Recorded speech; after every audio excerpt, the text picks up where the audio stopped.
right, let's go ahead and do our kickoff then. So welcome to another Nova Scribes. It's nice to have everybody. I'm going to move this around like that just so I can see it for a minute. There we go. Okay, so quick show of hands. So for whom is this your first time attending a Nova Scribe? Anyone? Shrunty, Dawn, Jordan, Heather? Yay, well, it's nice to have you. So just a quick overview. Nova Scribes is a free and open forum for visual practitioners. We are anybody who sits at the intersection of visuals and group process. So that means graphic facilitators, visual note takers, visual coaches, UX designers, design thinkers, that kind of thing. We have workshops like this. Anybody who wants to, by the way, if you're all here, you're members, congratulations, you're now members of Nova Scribes. Anybody who wants to can lead a workshop. It's a great opportunity to kick the tires on a new offering that you might have. And to put it in front of some, friendly people before you put it in front of a paying client. So we're generally pretty friendly with each other with new content. Like I said, we have workshops, we have social events.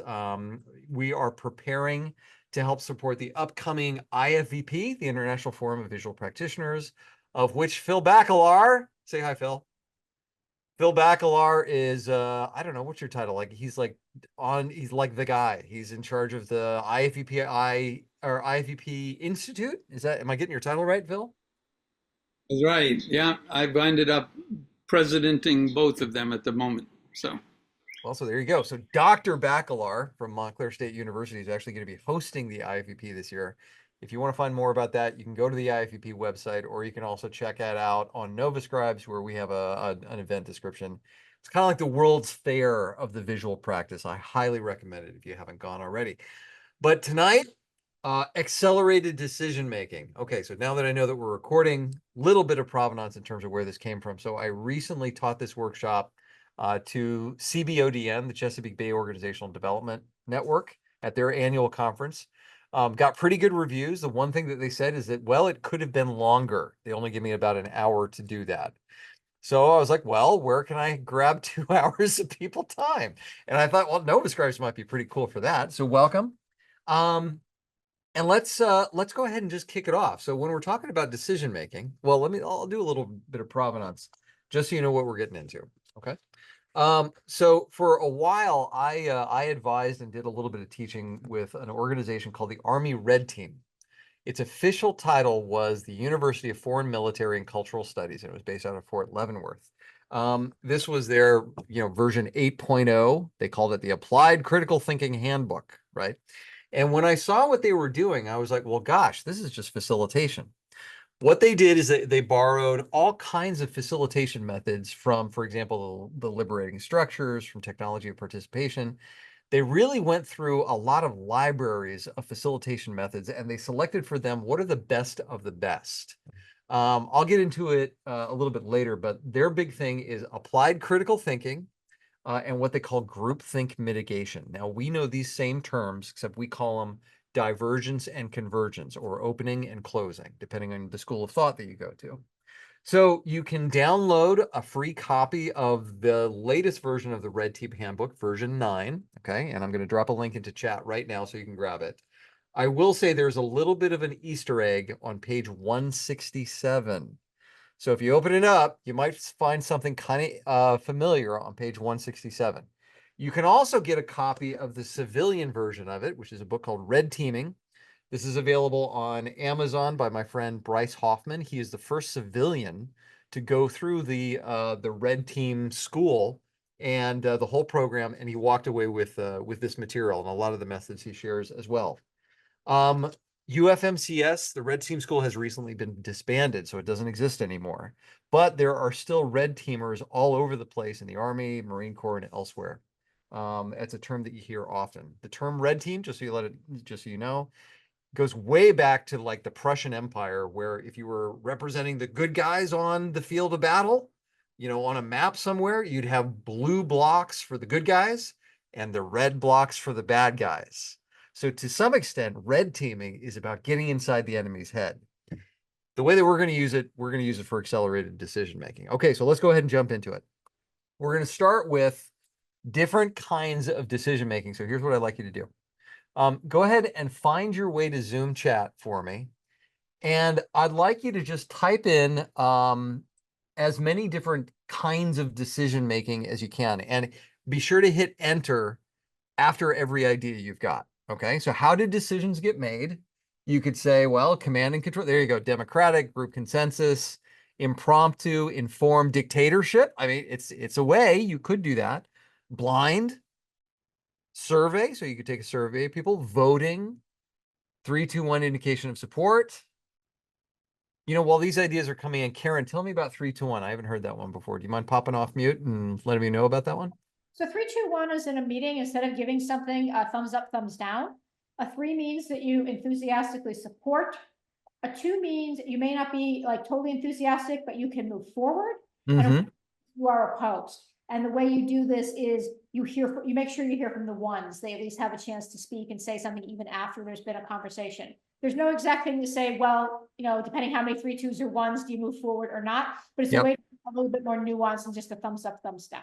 I love it. So that kind of plays off of what Phil was saying when he dropped in the 5-finger vote. Jordan was thinking the same thing, sort of like the fist of 5.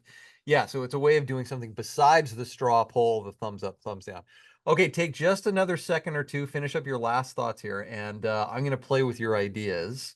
So I'm noticing that like some people are like impulse and dictatorship and blind, and we've got some skeptics on the whole spectrum of things. All right, let me grab these ideas and we'll see what they have in common. Okay.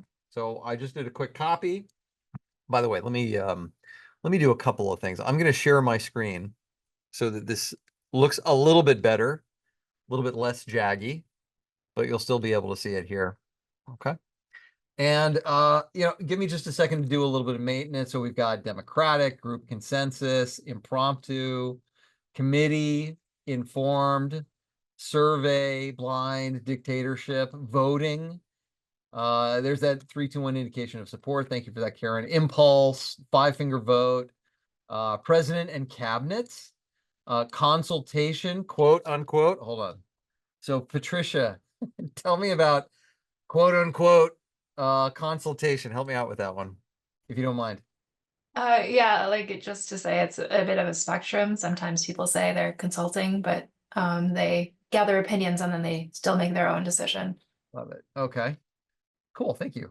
Well, let's do something with these now that I've got them and I can play around with them a little bit. Yeah, let's organize them over here.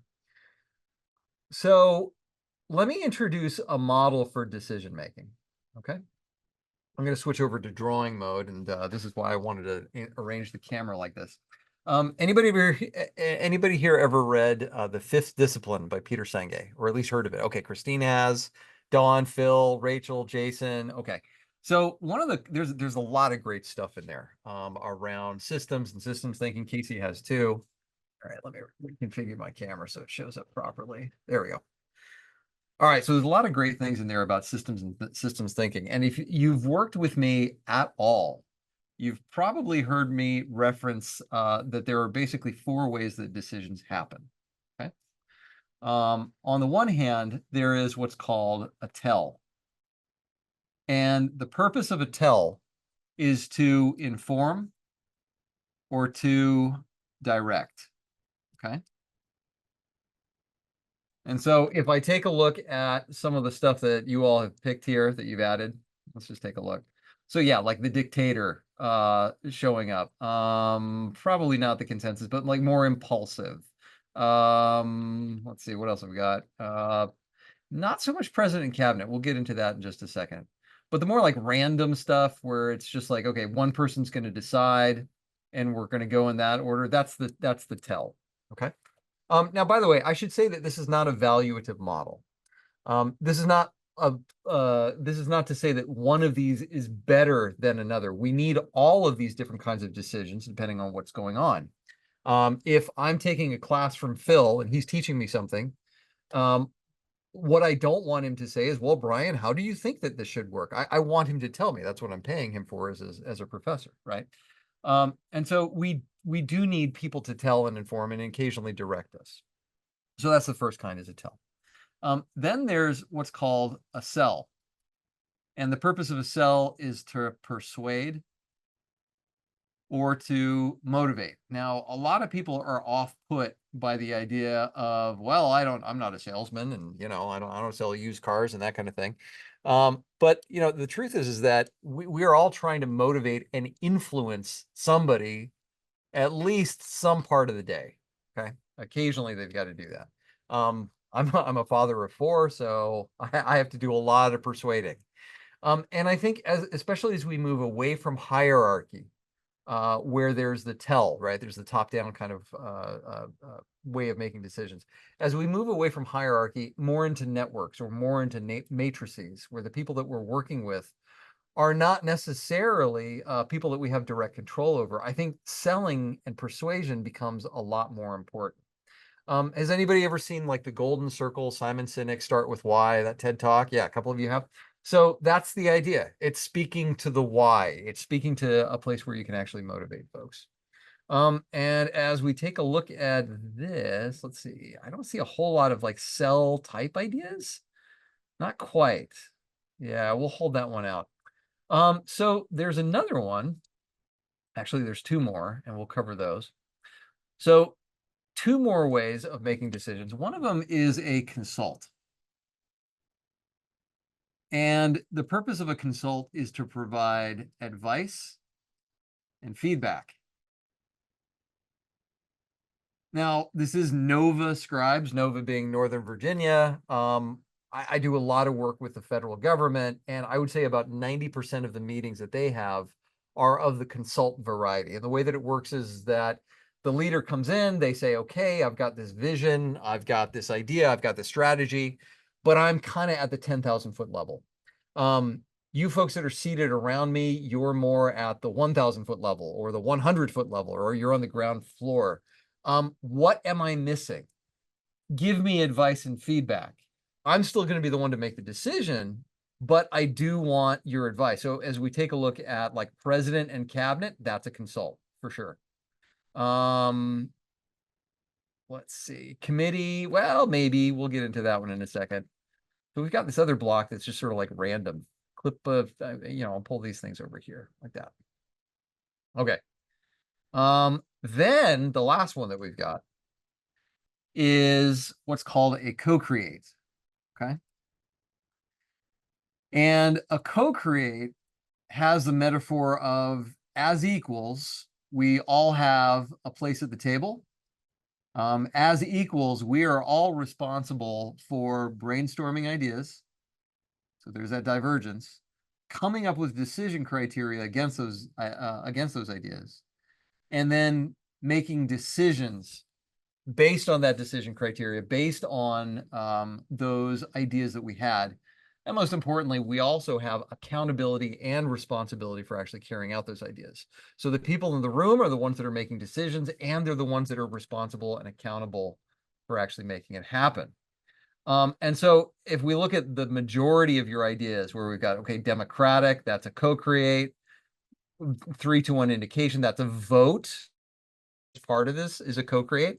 Consultation, well, we'll call that a consultation, but a survey, right? Well, okay, maybe, because the survey is sort of static. You're not really making a decision with a survey. You might be bringing information in, but voting, committee, group consensus, 5-finger vote, anytime you do any of like we'll call them like the facilitation modalities of decision-making, that falls under co-create, okay? Hopefully we think all of these are informed, although not all of them often are. Okay, so before I move on, I'm wondering, what are your thoughts around this? And as you're, gathering your thoughts to share, let me tell you how I use this. So first of all, I go through this model with absolutely all of my clients, 100% of them. I say, what kind of meeting is this? Is this a tell, a sell, a consult, or a co-create? Because based on how they answer, that tells me a lot about what the roles of the people in the room are going to have. And we'll talk about that in just a second. But before I move on, I just want to check in with you and see what questions are coming up for you. And if you got anything, comments, feel free to go off mute and I'll see it and then I'll call on you. So what's coming up for you about this one? Yeah, Christine. There's sort of an inverse relationship with decision speed. Tell me more about that. Well, it's really easy for a single person to come in and be like, this is what we're doing. Decision made, go execute. Yeah, that's true. That is true. There is a speed cost here. Yeah. So the juice has to be worth the squeeze, right? If you're going to sit down and take it to committee and we're going to vote, we're going to use Robert's rules, and we're going to go through the process of co-creation, the juice has got to be worth the squeeze there, right? We would not want to decide where we're going to go by committee, right? It's just not worth it. We don't want to, like, pull in Robert's rules into it.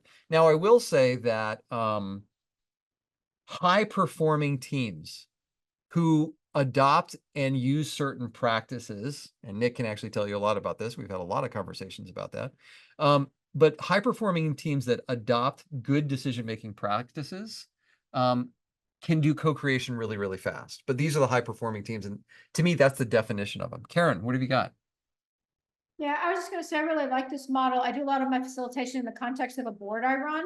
And within the context of an evening's agenda, we could have different items that were tell, sell, consult, and co-create. And I think actually it would be really helpful for the board if we were clearer about what each of these things was about. Yeah, yeah. So to your point, Karen, I think well, let me zoom way out. So, well, actually, Carol, go ahead. You can allow me to gather my thoughts for a second. Carol, what's going on for you? Oh, I was just saying that when I worked with the committee, we actually would literally label every agenda item for what the outcome, whether we were just an update or decision or discuss, and which did really clarify things for folks. Okay, I really appreciate that. Thank you. So being explicit about roles. In fact, to that point, Casey's doing a great job of taking notes in chat. And so Casey, the guy I'm about to quote, his name is Joe Gerstant. Okay. He's a diversity, equity, and inclusion expert. And what he says is that the most important thing that teams and groups do is to make decisions. The problem is that few of them are actually explicit about the way in which they actually make decisions. So again, they're not clear in terms of how are we actually going to make this decision, the same way that Carol said was so important just a second ago. And Casey, thank you very much for grabbing the quote. The most important things that the teams do is to make decisions. Few are explicit about how they actually do that. And so one way that you can get explicit is by saying, hey, what kind of decision is this? Is this a tell? Is this a sell? Is this a consult or a co-create? Now, as facilitators and visual practitioners, let me show you how we can actually use this with our clients. So first of all, there's a trap here. And I see clients walk into this all the time. I tell them about the trap and they still walk into it. It looks something like this. Oh, Brian, thank you for sharing this model. I'm so glad that you put it out there. Well, I'm a co-creative kind of guy, and so I can't wait to get my people into the room and hear what they have to say. I say, okay, well, sir, ma'am, that's great. But what's going to happen is that we will take them through a participatory decision-making process. And at the end of that process, hypothetically, what happens if they want to do something that you don't like? What are you going to do then? Right? Are you willing to accept what they have to say? Because if we do this by 5-finger vote or committee or, consensus or whatever, there may be an outcome that you're not happy with. And if this person is really self-aware, they might say, well, in that case, I might just say, thank you very much, but we're going to do this. Okay. I say, okay, thank you for telling me that. When you bring people in under the auspices of co-creation, but then you turn around and you torpedo their output and you snap back to a tell, that is the fastest way to erode trust on a team. You don't bring people in and say, hey, we want your opinion, we want your decision, okay, but we're going to go and do something else. You break trust that way. If you want to do that, call it what it is, which is a consult. Call it a listening session, call it a town hall, call it whatever you want to, but make it explicit to say, we are going to hear what you have to say, but ultimately the boss is going to be the one that's actually making the decision here, or the seniors are going to be the ones that make decisions. So give us your best ideas, but you are off the hook for the right side of this diamond. You are off the hook for actually making decisions. Okay. So that is one way that we can use this model, is to point out the trap of co-creation that people fall into. The second thing that I think is super important and is often overlooked inside the context of facilitation specifically is, well, let's do a little bit of quiz here. So the Grove has got this thing that they call the meeting startup. also known as the ORS chart. Can anybody tell me what ORS stands for? Can anybody tell me what ORS stands for? You can type it into chat. You can go off mute. You can speak to it. What does ORS stand for? Let me move over a little bit and we'll capture this. So who's got this one? Okay, Rachel's got it. All right. So she says, survey says it stands for, here it is, outcome, agenda, agreements, and roles. Okay, so outcome, agenda, agreements, and roles. Jason was right behind her. Anne was right there too. Nice job. You all win. You all get a gold star. In fact, let me see if I can do this. Yay, you're amazing. Okay. Agreements and roles. Now then, this comes from the Groves Meeting Startup, and I think it is the most important chart that you can share at the beginning of a meeting because it answers everybody's questions and gets them off on the right page, on the same page. Now, what I would say is the one that often gets overlooked is the one of roles. We're pretty good at identifying outcome. We're pretty good at walking through the agenda. We're pretty good at coming up with the agreements or rules, if you like, or responsibilities, depending on how you do that. This is equally good to call this rules or responsibilities. But roles, I think, is something that we tend to overlook. And how this ties back to tell, sell, consult, co-create has everything to do with the roles. So, for example, if we're bringing people in under the auspices of a tell, we tell them in their role, your job is to be informed, or your job is to go off and execute. So listen to what you have to say, what we have to say, and then go off and do this thing, or be informed. Okay. Be elevated, gain some knowledge. If we're bringing people in under the auspices of a sell, then in the roles we say, you are here in order to be persuaded. We want you to get on board the bus with us. We want you to join us. We want you to be a part of this movement that we're trying to create. Come along with us. We're here to motivate you. We're here to persuade you. If you bring people in under the auspices of consult, then you say, we want your ideas, we want your advice, and we want your feedback. Okay. But finally, if you bring people in under the auspices of a co-create, you say, listen, you're here for a very important reason. You are here to brainstorm ideas. You're here to come up with decision criteria. You're here to make decisions. And most importantly, you are here to carry out those ideas. You are the ones that are ultimately accountable and responsible for making these things happen. So no good idea fairies. You can talk as much as you want to, but you are the ones who ultimately have to make sure that this thing happens. Okay. So again, this is just a quick tie back to the ORS chart to see how we might use these things. Now let's zoom out just a little bit. Okay. We're going to spend our time tonight on, I think, what is pretty much most facilitators' favorite part. I don't know. Some people might really like telling. I'm not sure about that. But, I think most of us tend to hang out in, oh, that's interesting. That doesn't work that way. Most of us tend to hang out in the co-create space. Okay. Now, let me do a little bit of sketch. Gosh, this could be better. All right, fine. I wonder what we'll break today. And today it's mural. Let me zoom out a little bit. Used to be you could just click on those things and it'd vanish. Let's make some space to get some more ideas. Okay. All right. So in that table that I drew, you may have noticed that I drew something that kind of looked like this. Okay. Now, I don't know if you've ever been in a meeting, but oh yeah, put them linked in. Actually, Carol, I'm just driving mural. I'm not actually sharing it. I'm just using it like a flip chart. Okay, so there's no reason to jump into mural. Maybe we'll do it later. Have you ever been in the kind of meeting where we do a pretty good job of identifying why we're there? Okay. And then we just start jamming on ideas. We say, well, okay, here's the problem. And then it's like, well, what if we did this? What if we did this? What if we did this? What if we did this? What if we did this? Right? We call that brainstorming. And I think oftentimes what can happen is really two kinds of outcomes from this. Either the leader will be listening in and say, okay, I've heard everything and we're going to do this. Right? Now, what's the problem with that? We've been jamming, we've been coming up with ideas. So what's the problem with that? If the leader says, well, we're doing this. I thought just a second ago, I described what a consult was. So anybody can like help me out with it? What happens when the leader says, okay, thank you, we're doing this now? Yeah, Casey says there's no discussion with the group. And what happens is it leaves people who are out in the wings feeling sort of left in the cold. It's like, well, wait a minute, we were just jamming. Yeah, no other ideas considered. Anchoring bias. Casey, what's anchoring bias? Help us out. I think most of us been in a session beforehand where the boss says, I love that idea. What do you think? And everybody says, yeah, we love that idea as well. Right. That's groupthink mitigation, which is actually what I'm going to name that for just a second. Not being clear about the decision for why the ideas aren't actually processes and considered thoughtfully. So again, thank you, Anne and Rachel and Carol and everybody else who contributed to this one. Yeah. So the leader can just like snap to one decision and end up turning off the spigot for ideas and brainstorming, and you end up alienating people that are out there on the wings.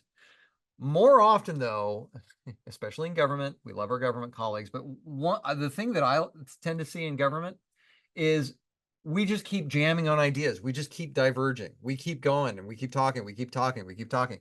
And time ends. And people go, well, what did we just decide? You know, there goes the 60 minutes that we just allocated to this. What did we actually agree to? So they keep just jamming on ideas until time runs out and you're like, okay, what just happened? So there's got to be a turn at some point. You got to go from this opening, this divergence, to some sort of closing process. You got to refine these ideas. And so as we look at some of these ideas, you could pull in, for example, decision criteria. And let me just write that down. So you could do, we could say, all right, we're going to assign some criteria. And that's one way of making a decision. Or we're going to do some sort of vote, which is about preference. Okay. And I'll talk more about that in a minute, but I want to label it first. So our decision criteria might be, well, do we have enough time in order to be able to do this thing? Or do we have the human resources to be able to do this? Or is our organization structured in order to be able to support these decisions? Or does this help us achieve our vision or our mission or our goals of what we want to be? Is this something that our customers actually want? Do we have the money, or will we make the money in order to do this? Money is a factor. And then once you apply that decision criteria, we say, okay, well, now that we're applying this, well, we know we're not going to do that idea. This is really one big idea with these other little ideas in it. You know, we're going to do this idea and then this idea and then this idea. And so there's got to be, you know, some sort of application of these things. Now, with all apologies to Sam Kainer, you can read more about this in his book, The Facilitator's Guide to Participatory Decision Making. I don't have a link handy, but I'm sure one of my colleagues will. And he calls this divergence, where we're bringing ideas in, okay? And then convergence over here, sort of. And the reason I say sort of, convergence, there we go. The reason I say sort of is that, you know, I really love this book. Unfortunately, the thing about it is that he calls the center part, this grind, when you shift gears, when you go from the intuitive, you know, jamming on ideas and the brainstorming to the all of a sudden now we got to make it real. He calls that the groan zone. Okay. That's my one pinch with the Facilitator's Guide to Participatory Decision Making. He calls it the groan zone. I tend to prefer the language of interaction associates, and Doyle and Strauss, who that was their firm, which is where we get words like facilitation and graphic recorder. The first time the term recorder was ever named was in the book by Doyle and Strauss. Their terms for this are opening, refining, and then closing. Okay. And I tend to like that one a little bit better just because I find it a little bit more egalitarian, because it turns out that this is not just a model for the way that ideas flow through a decision-making process. It is also a model for human beings. It's also a model for people. So there are those openers out there. There are those people who say, well, what if we did this? What if we did this? What if we did that? And they love jamming on ideas. There are also those refiners out there. They're the people who say, well, do we have enough time, money, resources, talent? You know, does this back up our strategy? They ask really tough questions. They go into the filing cabinet of the brain. They say, well, how did we do this last time? Right. And then you have closers, and I love me some closers because they will say stuff like, you know, I don't need to be a part of the sausage making. I don't need to be in the kitchen. Just tell me which hill I need to take, and I will figure out how to take it. They are the executors. They're the guys who just want to get stuff done. These are the ones where you go into a meeting and they're like, I want to see some actionable outcomes from this. This isn't going to be just some lovey-dovey covey stuff, right? None of this touchy-feely. We're going to get stuff done. It's going to be actionable. Those are your closers. So, all right, zooming out on this, how do we use this as facilitators? First of all, I love to draw this model, not in this level of detail, but I love to draw this model with the groups that I'm going to work with. And I say, okay, I want you all to check in with yourself. Who here is an opener, right? And hands go up because they love raising their hands about that. They're very proud of that, right? Refiners, go ahead and raise your hands. They're a little tentative. They don't really like that, but you know, they go there eventually. Christine's like, oh, I'm a refiner. Karen, I absolutely experience you as a refiner. She's like, yep, that's me. I'm a refiner. That's what I do. And then, you know, who are my closers? And again, hands go up, right? Oh, no hands. I'm looking. Anybody? Jason's stretching. That doesn't quite count. All right, well, we'll go with that. But anyway, the point is that I like to bring some awareness into this to say, look, we have designed a process that is going to have opening, refining, and closing. And so if we're jamming on ideas, if we're in this opening space, refiners, closers, you're going to get a little itchy. You're going to want to start saying, well, this isn't going to work and here's why, or just tell me how to do it, you know, and you got to stretch a little bit. But guess what? There's going to be a time for you. And by the way, if we're at the tail end of this thing, if it's like 5 minutes until, you know, close, and we're just doing final checkouts and we've got our action plan, openers, this is not the time to come out with the best new idea. Save it for next time. Okay.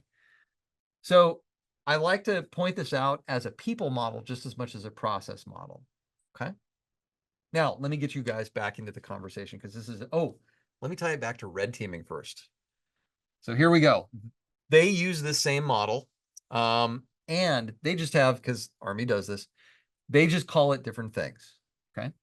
So in lieu of opening, refining, and closing, their words for it are groupthink mitigation,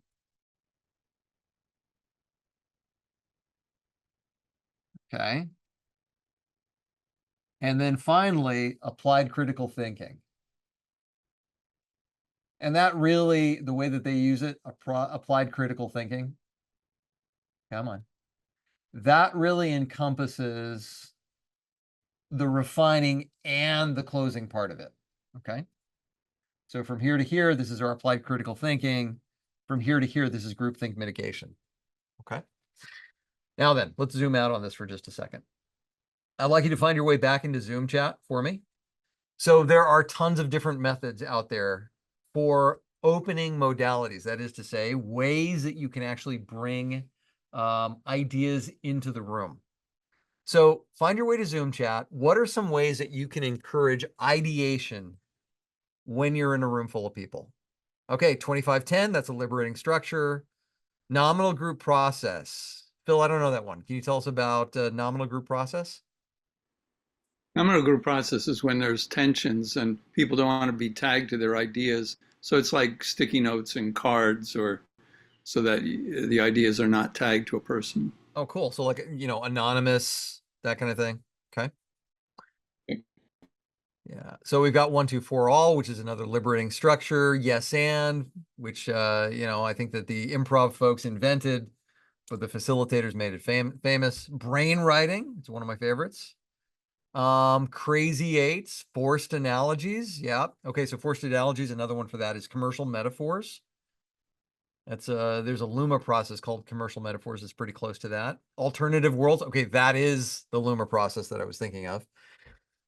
How might we from Patricia? So statement starters, asking good open-ended questions like how might we do this? Casey follows up with an HMW, unnecessarily making how might we an acronym. That's okay, Casey. I love you. All right. Okay, so while I do a little bit of cleanup here and pull this into our mural, go ahead and scan through this list. And if there's one of these that you're not familiar with that you'd like to get a little bit more information about, go ahead and ask the question of the person that dropped it in there. So scan through the list. If there's something in here that you don't recognize and you want to get a little bit more context around, ask the person. Go ahead and go off mute. Say, hey, Casey, what's this thingy? Oh, crazy eights. I can answer that. So someone said, hey, Casey, it's one of my favorite activities run with the group. Let me grab a sheet of paper real quick. Sure.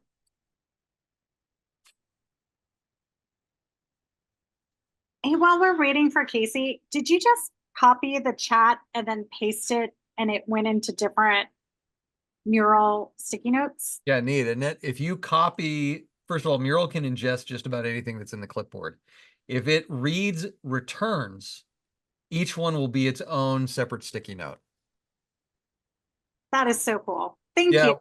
What's cool about it is that, you know, this is one way that you can use Mural without having to teach Mural. Okay. So it's a way to like bring it We've in. all been there. Yeah. That's, I mean, Mural's great. The problem is you have to show people how to use it. You know, I love it, but it's got a bit of a learning curve to it. Okay, Casey, you got your crazy eights? You Yeah, want to show crazy it eights. Simple. You start with a sheet of paper. You fold it 3 times.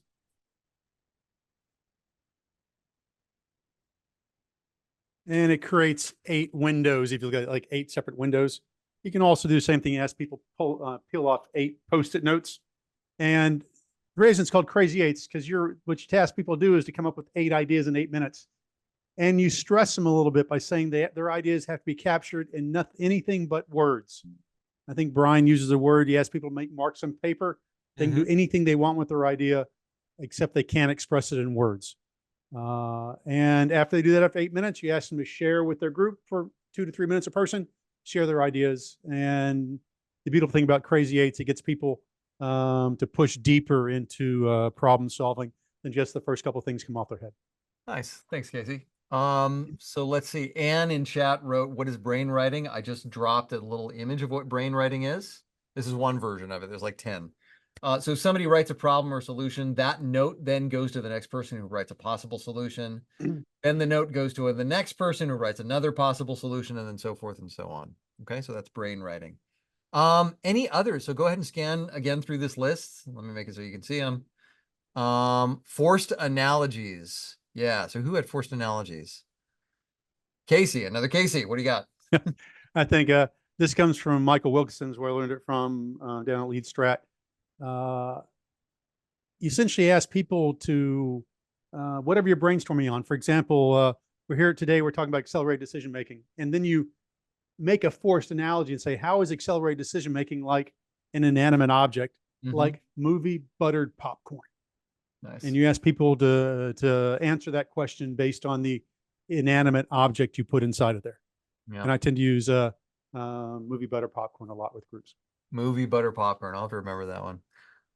So that one is really close to the alternative worlds, which if you want to learn a little bit more about that one, you can find it. It's a Luma method. Luma methods are out there and free and available to just about anybody. But this is okay. So given the problem that we're facing, how might McDonald's attack this? Or how might Soviet Russia attack this problem? Or how might, Montclair State University attack a challenge like this? So it's putting people into the, how might Beyonce do it? Thank you, Carol. That's awesome. Actually, that's a great one. I need to add that to my list. So you put it out there and you say, all right, how might some of these other entities tackle this problem? How might Beyonce do it? Casey for the win. We need to make those as bracelets. Okay. All right. So that's divergence, or as it's called, groupthink mitigation. And I think it stands for a reason like why it's called groupthink mitigation. What they're trying to do is to disassociate the idea from the source. This is where Phil's, as he called it, nominal group process. I might have said exactly the same thing. I would have probably just said the word anonymous, where we're separating the idea from the source. Okay. Let me give you just a couple of others that I really like. Who here has ever heard of a mind map? Yeah. Okay. So pretty much everybody. I'll just do a light touch on mind mapping. First of all, I think I gotta throw it in here so you've got it. Yeah, Rachel, I love a mind map. The official name of a mind map, and it has one, is a radial network diagram. So you start in the center and then you branch outward. And you can read more about mind maps from the work of Tony Buzan. I think I got into graphic facilitation via mind maps. I think it's like the gateway drug to get you into the visual practice. They're fantastic. And I think, that's probably, yeah, that's pretty good. Just seeing where we're at with time. All right, let's shift over a little bit. Now, here's the thing. There's a bunch of different methods out here that you all have already named. I'm going to pull some of them in because they're already in here. Okay, so let's grab a few of these. I don't want all these things. Here we go. We'll grab this. We'll grab this. We'll grab this. Okay. As we look at refining, you've given me some methods on this one before. So democratic, yeah, I mean, it's not really a process. Well, I mean, I guess it is. It's voting, right? 3-2-1 indication of support, that's voting. 5-finger, that's also voting. Committee, it's more of a process. But consensus, well, it depends.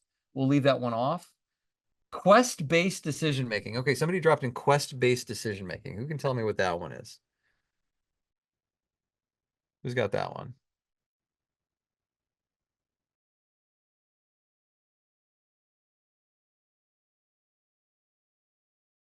I do. Can people hear me? Yeah, we can hear you now, Jason. Go for it. Yeah, my computer's for some reason kind of slowing up a little bit. I just sort of it just sort of came to me, this idea of like quest-based decision making. Oh, cool. Like if you, for example, like a lot of I don't know, like I'm kind of like pulling on some sort of like kind of Campbell thing, kind of. Oh, yeah. So think about like a lot of like cross-cultural trends across time and history and space and different cultures. We see that we see some repeating motifs, and one of the repeating motifs is this idea of the retreat or the quest. And so somebody has a decision to make or a life transition to go through. They're usually, the common motif that we see is they go out to go back in. Right. So they essentially go on a process or some will call it a quest, some of various type to make the decision. So basically the decision is an emergent thing that comes out of maybe it really isn't, maybe it isn't, maybe it's already been mentioned, but maybe it's already been mentioned. It's a type of decision that comes out of a specific process in which people are usually removed from their normal environment, are intentionally confronting obstacles and or forms of suffering to have an experience that then creates the conditions for the decision or decisions to emerge. Neat. I Thank think- you very much for bringing that in, Jason. I'm sorry, I cut you off. What were you going to say? Can people hear me? Yeah, I mean, I guess maybe there's a sort of kind of modern analogy or like a closer kind of cultural analogy. I forget the name of it. It's a historical site here in the region. There's this cabin that Lincoln used to go to. Oh, He used he used to hang out there a lot during the Civil War. Yeah, I know exactly where that was. That's on the grounds of the Armed Forces Retirement Home. It's the Lincoln Cottage. Yeah, I'm very familiar with it. So the kind of the function of the Lincoln Cottage was, President Lincoln had a very, very stressful job during his presidency, and he'd go there to sort of get out of the hubbub and sort of clear his mind to help process decisions.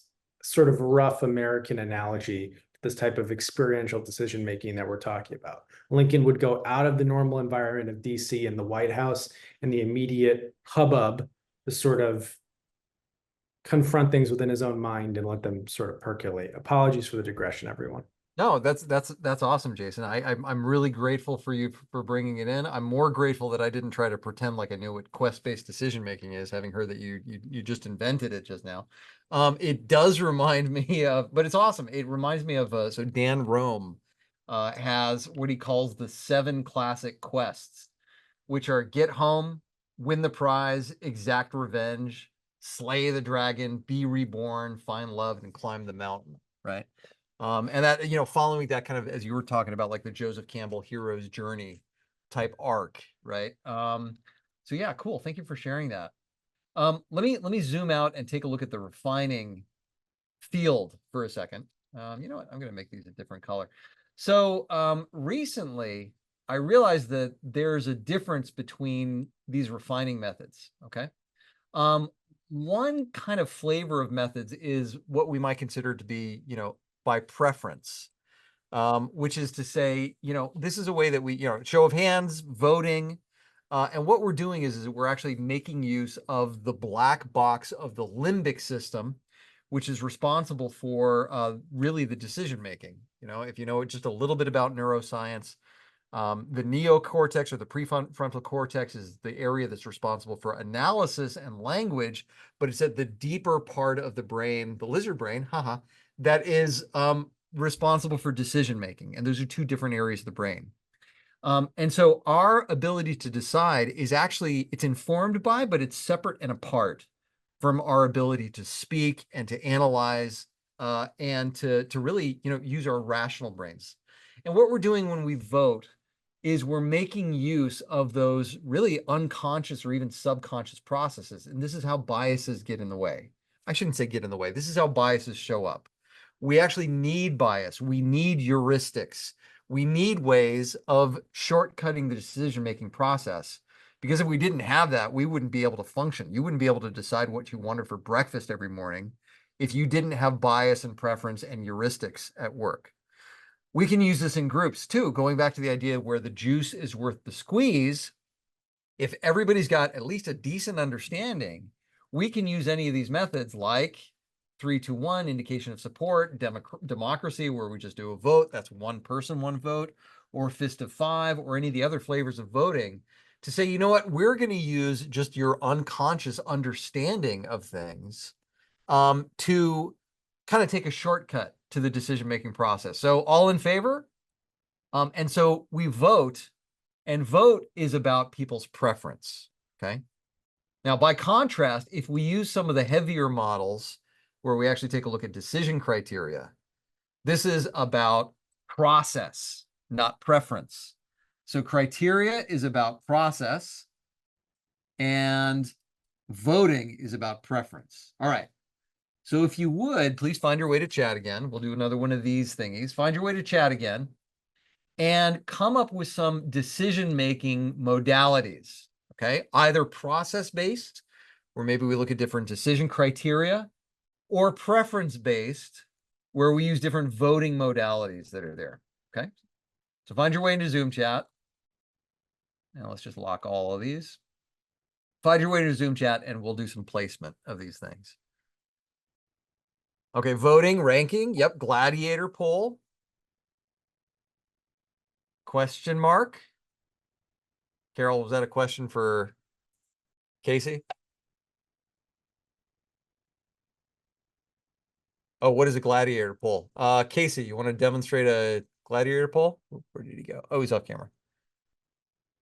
Jordan, would you mind demonstrating a gladiator poll? We were talking about this earlier today.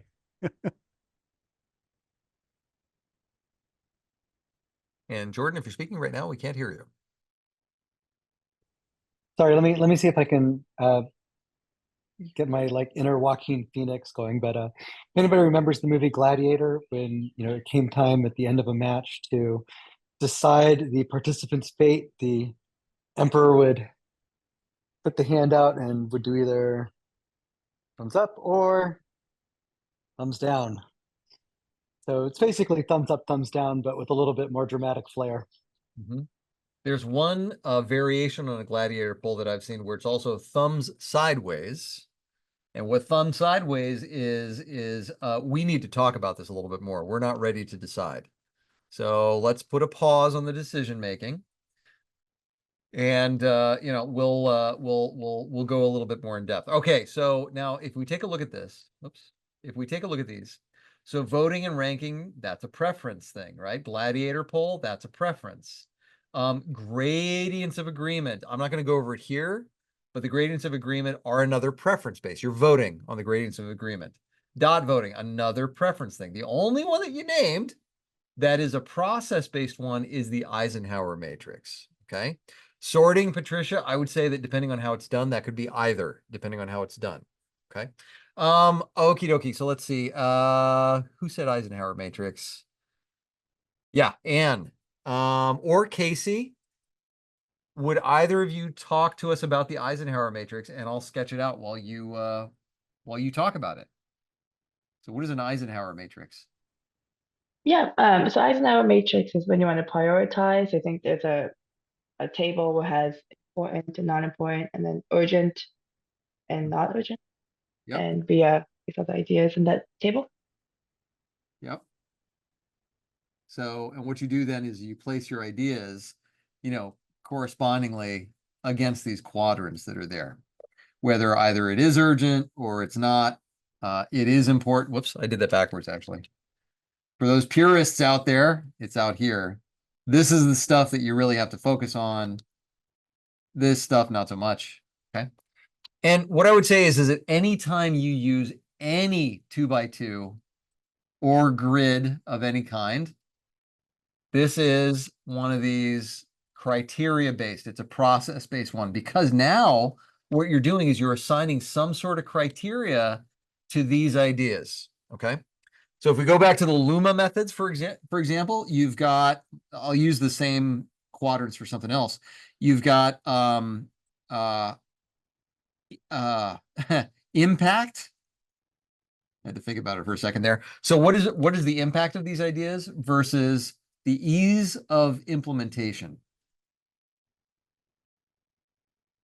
So how easy is it to actually implement? Also known as impact difficulty matrix, but difficulty is a little negative, but it's the same idea. So ideally, the things that are very easy and are going to have high impact and also easy to implement, well, that's the stuff you're going to do. Okay. So anytime you start applying criteria and you agree on these things as a group, now you're getting away from preference and you're looking at it more in terms of criteria and process. And yeah, Nick labeled impact effort. That's the same matrix that I was trying to get at. It's got a bunch of different modes. Let's take a look in chat. There's some good stuff coming off there. So yeah, Karen, implementation payoff, same thing that I just drew. Jason, do, decide, delegate, delete. Sounds a little bit like the Eisenhower matrix, just in terms of prioritization. Christine, looks like you've got some questions. Do you mind going off mute and speaking to what you wrote? A lot of times we're trying to make decisions and we've got lots of big noisy data. And so you can create models that allow you to sort of say what if, and you've basically structured the model, have interdependency where it's like a little bit of systems thinking, right? So you kind of know these things are related, this impacts that.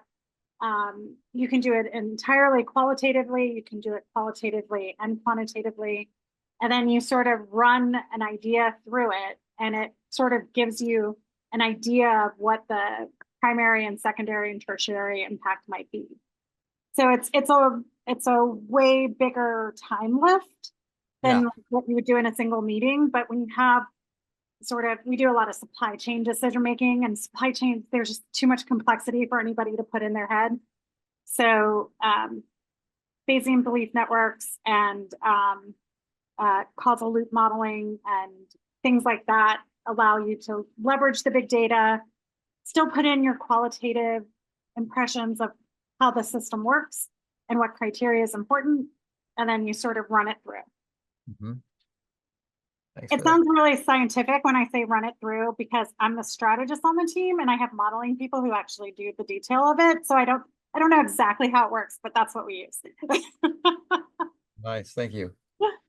And then Nancy, how about the ones that you're talking about? Kepner-Trago? I don't know if I'm saying that right. Decision analysis? That's correct. It's an ages-old model from, I think, this late 70s. These two guys, Kepner and Trago, Stanford people, I think, but had a model where for any particular decision, you establish what are the absolute musts that would, if an option doesn't meet the must, we don't consider it anymore, and what are the wants.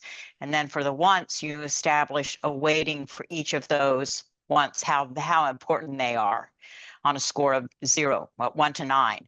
And then you evaluate each option against each of those wants, assign a score to it in terms of how well it satisfies that particular want. And then you can mathematically come up with an option that will satisfy all the musts and then score highest on the wants. Okay, I love that you said that, because here's the thing, like for some of us who are in the room, we're hearing that, they're like, oh my God, that's too much math, right? This is where the Love refiners math. really shine though, right? This is why we need refiners in the room. This is why we don't call it the groan zone, we call it refining. And we, that's a perfect task for folks who really, really love like what others of us might consider to be a bit of a grind to go through that stuff. Now, Yeah.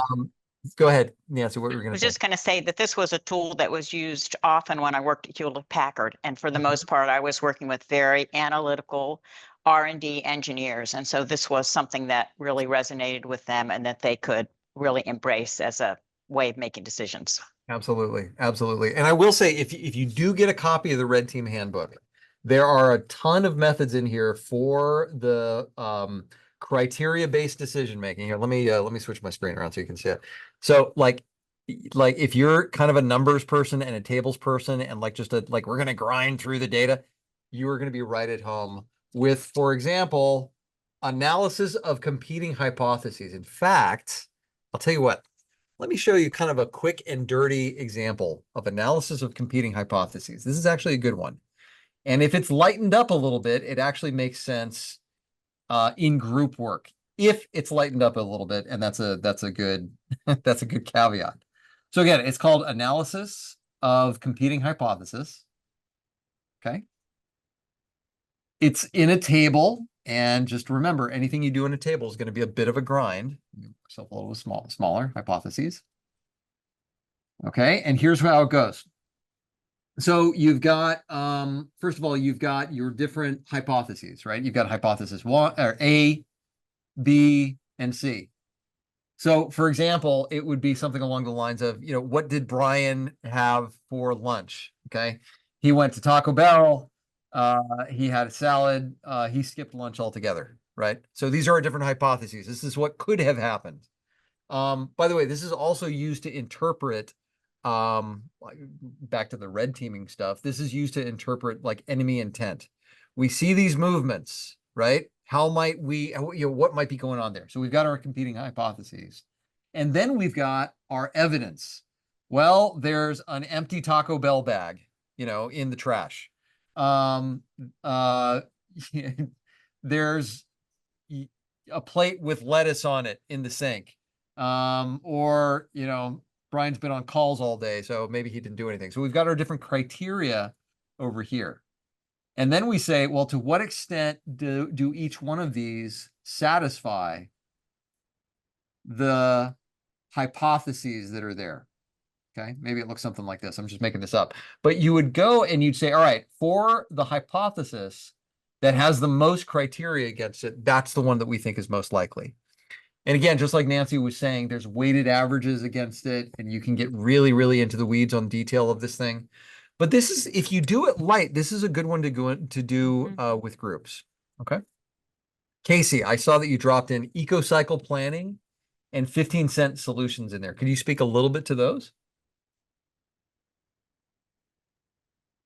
I feel like I'm taking a lot of the airtime, Brian. I don't. No, you're doing great, man. Go for it. Tools straight out of Liberating Structures. Eco-cycle planning is kind of like the cycle of life. You have think of planning a field. You originally seed ideas by planting seeds. Over time, they mature. At some point, you have to harvest them, and at some point, you have to plow everything down and start over again. And the interesting about this process is you take a snapshot of the organization where you're at. What new ideas do you have? What ideas are you working on?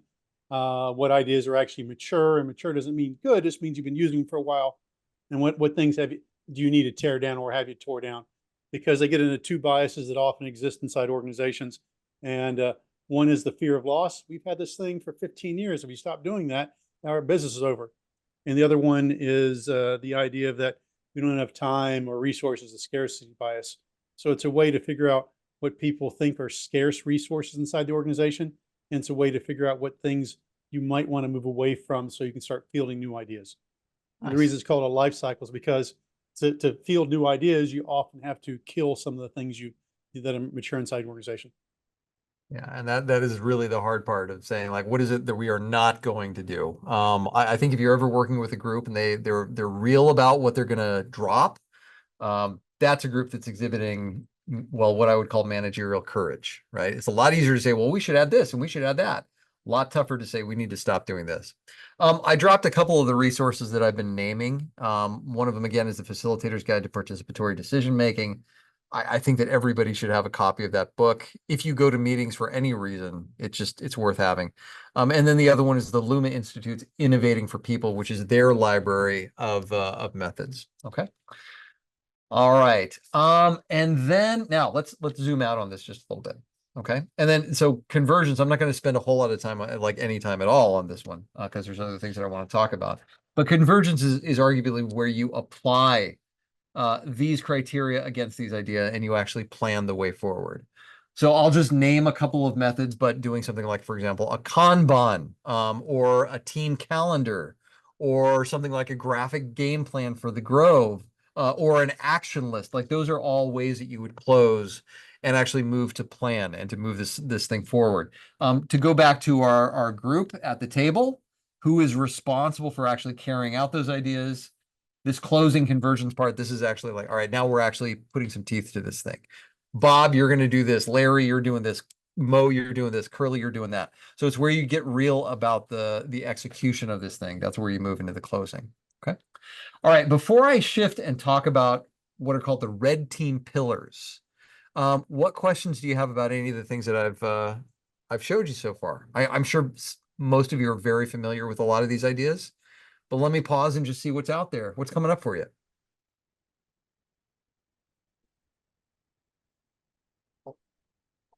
You can go off mute. You can type an idea into chat, whatever works for you.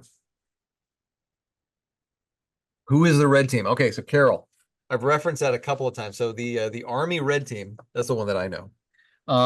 When we talk about the Red Team and like the Red Team Handbook, which is this thing, these are guys who are arguably like the facilitators of the Army. They have, actually, this is a good transition into it. They were for a long time based out of Fort Leavenworth, and their formal name was the University of Foreign Military and Cultural Studies, more colloquially known as the Red Team.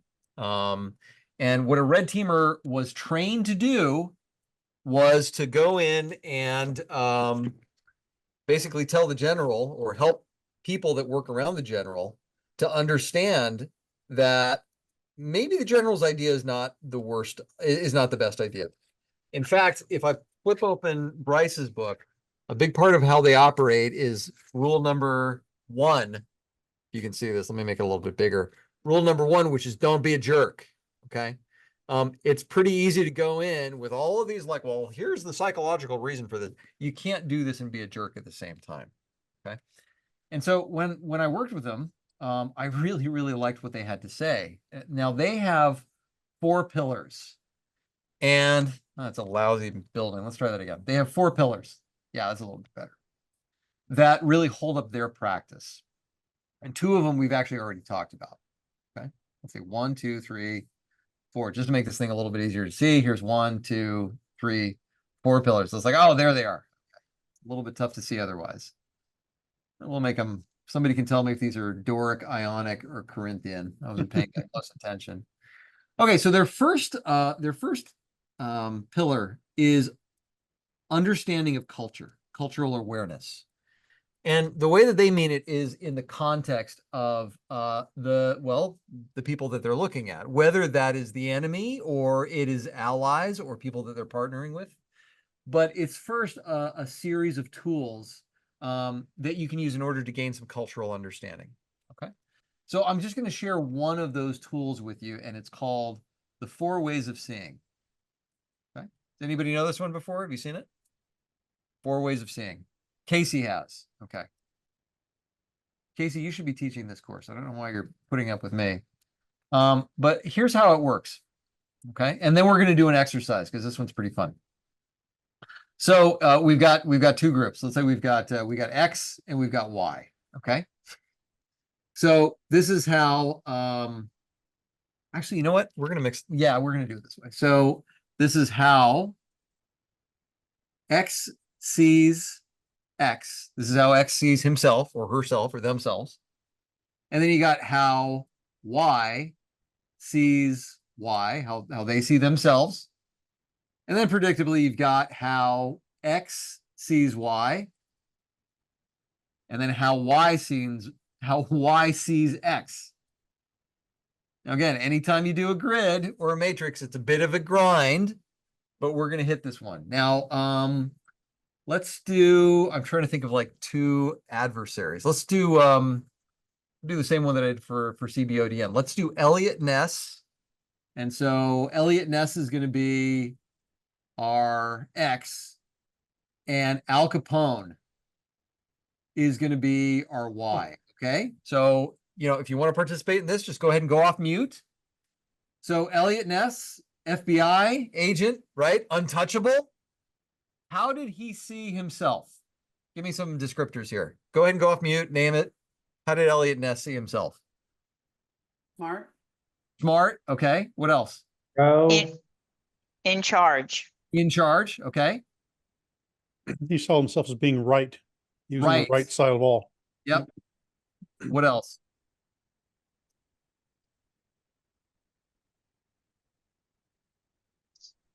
He saw himself as going after the worst person inside the country.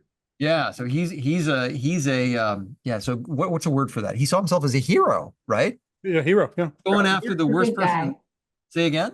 He's the good guy. Good guy. Awesome. Good guy. Yep. Okay.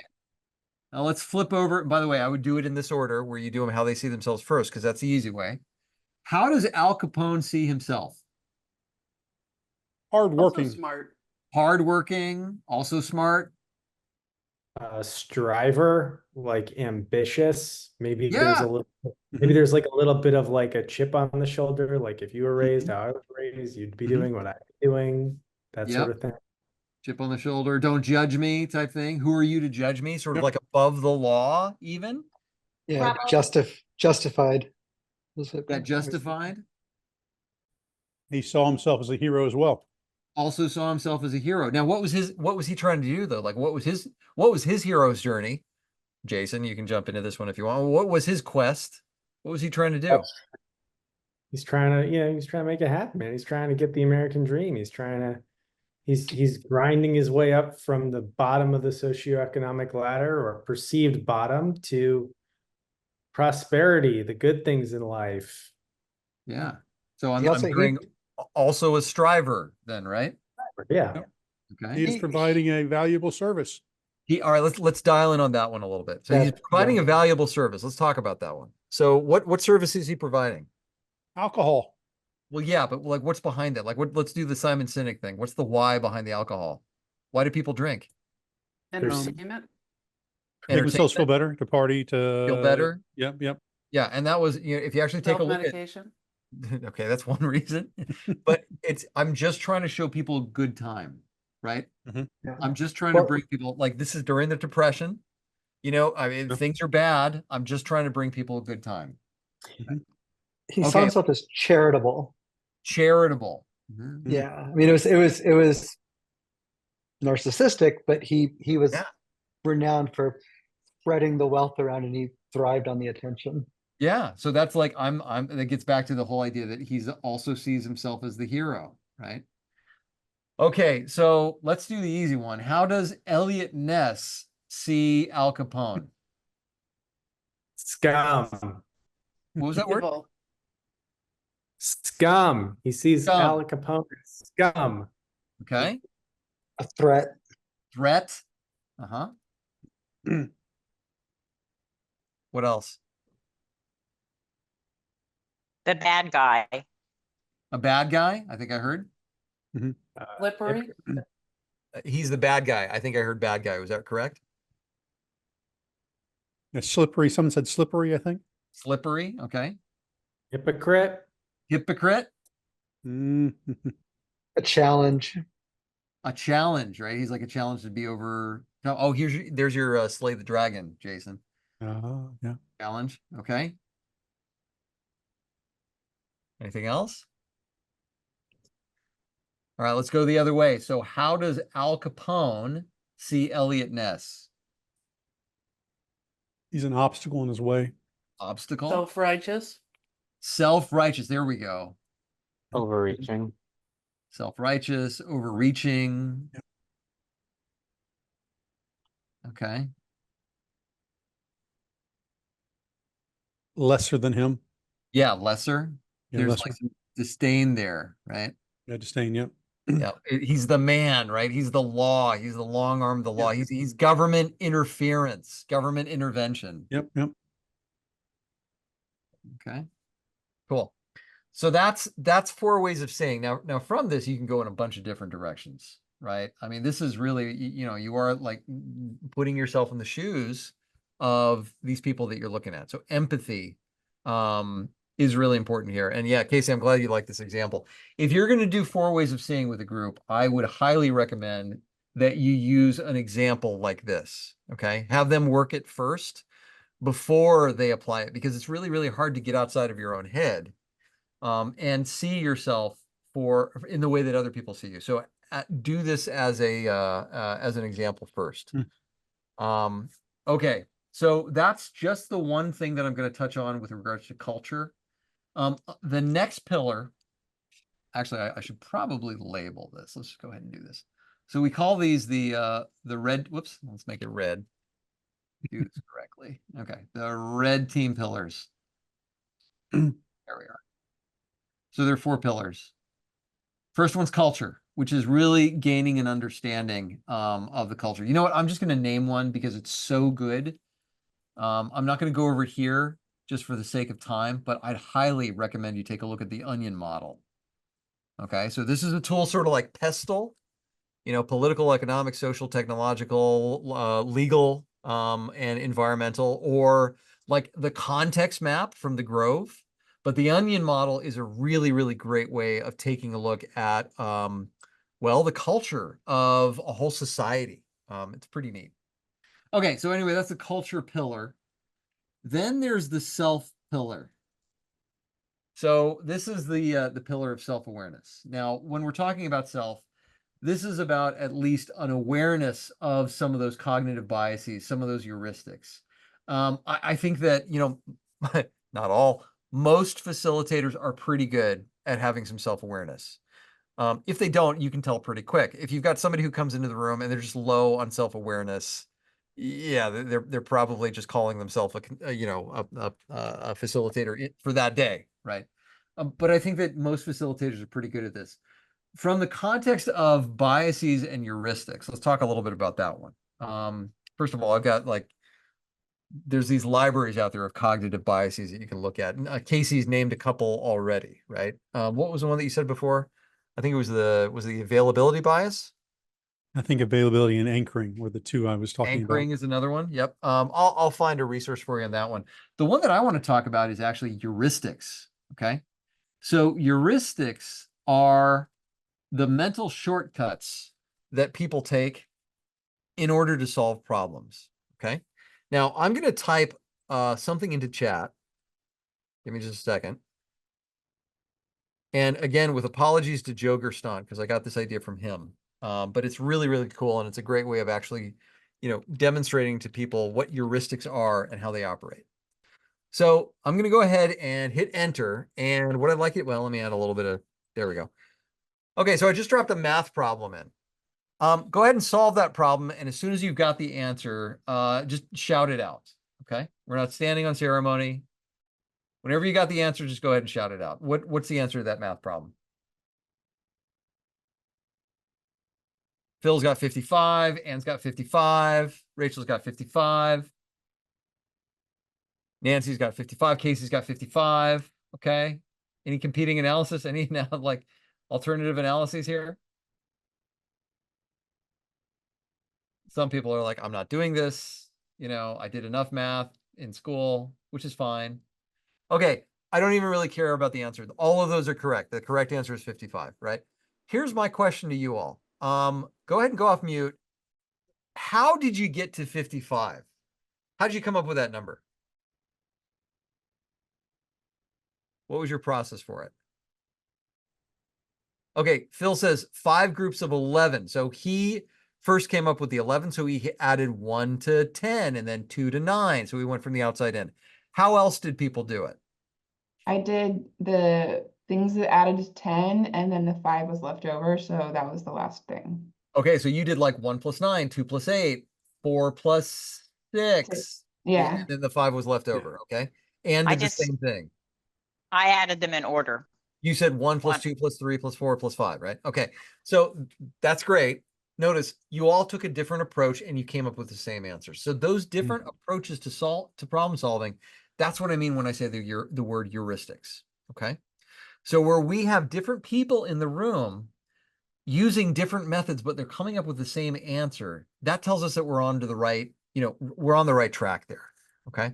That's what we mean when we talk about things like cognitive diversity. That's what we mean when we talk about like inclusion.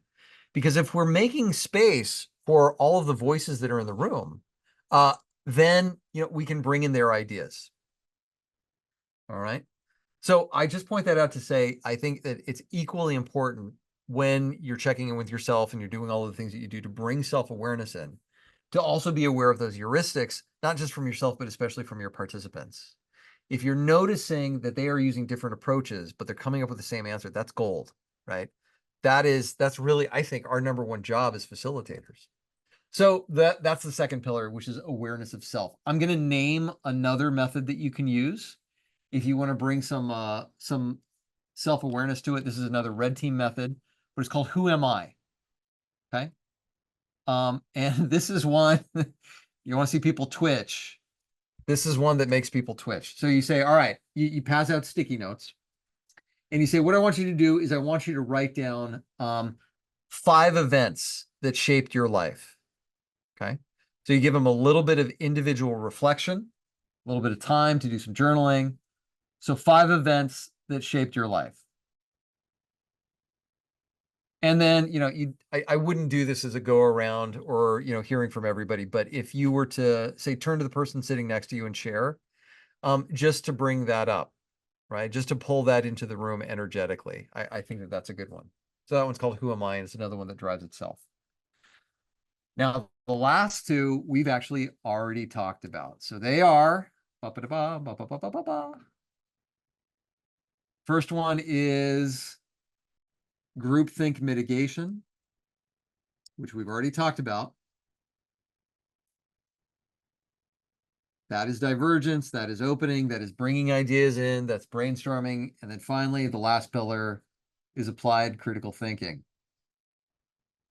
where we then use some sort of decision criteria in order to make a decision against those ideas. Okay.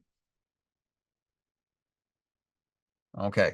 So let me give credit where credit is due. First of all, I highly recommend you pick up your free copy of the Red Team Handbook. Version, what are we up to? Version 9, which, because the Red Team has been disbanded, will probably be the last version of the Red Team Handbook. Again, just to recap, they have pulled in resources from all over the place, including liberating structures. So they really pull in the best of the best methods here. There's their model for divergence and convergence. So they borrowed that from Sam Kainer, or they got it from Interaction Associates. They both use it, but it's there. So there's the Red Team Handbook. Let me just speak to my friend Bryce Hoffman's book, Red Teaming. Okay, this is the civilian version of it. A little bit easier to read. This is the corporate version of this. And it talks about Bryce's journey, how he actually was able to get into the Red Team school as the first civilian to go through it. And then bringing in, a lot of the methods that we've already talked about. By the way, any Kynefin fans, it's in there if you like Kynefin, which is like the complexity of the challenge you're about to face. It's in there. That's a good one. So this is another like good library of methods. And I've already talked about and dropped in the links to the Facilitator's Guide to Participatory Decision Making, which I was referencing when I used, here we are, divergence and convergence. And then, of course, there's Luma methods that are threaded throughout this thing. But and with that, thank you very much for attending. I'm going to go ahead and stop the recording. We will open it up for questions. And of course, the famous Nova Scribes after party. But thank you very much for showing up. I appreciate your time.